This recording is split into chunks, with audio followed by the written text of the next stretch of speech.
उपराजधानी नागपूरमध्ये एक वेगळाच प्रकार आता समोर आलाय। चक्क केंद्रीय मंत्र्यांच्या नावानेच फसवणूक झाल्याचं समोर आलंय। पाहुयात नेमकं झालंय तरी काय।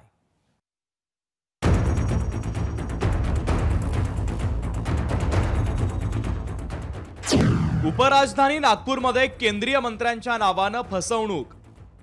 सुरक्षा रक्षक असल्याचं सांगून सराफा व्यापाऱ्याला लाखोंचा गंडा। व्यापाऱ्यांना गंडा घालून आरोपी पसार। सध्या सायबर क्राईमच्या माध्यमातून फसवणुकीच्या घटना आपण रोजच पाहतोय।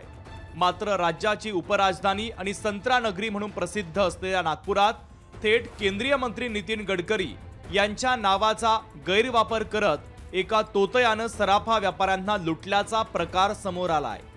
यात आरोपीनं केंद्रीय मंत्री नितीन गडकरी यांचा सुरक्षा अधिकारी असल्याचं सांगत जवळपास 7.5 लाखांचा गंडा घातलाय। या प्रकरणी तोतया सुरक्षा अधिकारी विरुद्ध नागपूरमध्ये आता गुन्हा दाखल करण्यात आलाय।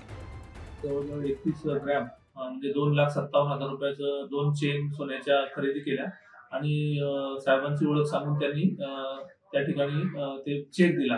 पोलीस स्टेशनला दिलेल्या तक्रारीवरून आम्ही त्याच्यावर ठणपगत चिटिंग चा गुन्हा दाखल केलेला आहे। यामध्ये संपूर्ण तपास करून या आरोपीला आम्ही अटक करण्याचा तातडीने प्रयत्न करत आहोत।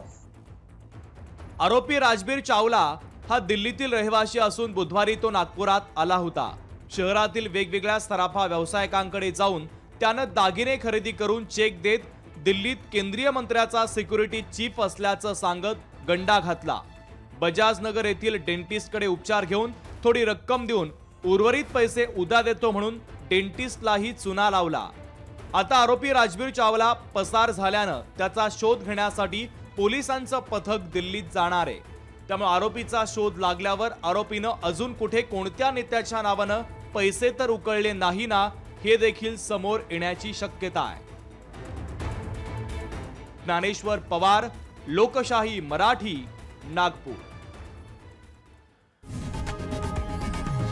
लोकशाही मराठी ऐका, पहा, जागरूक रहा।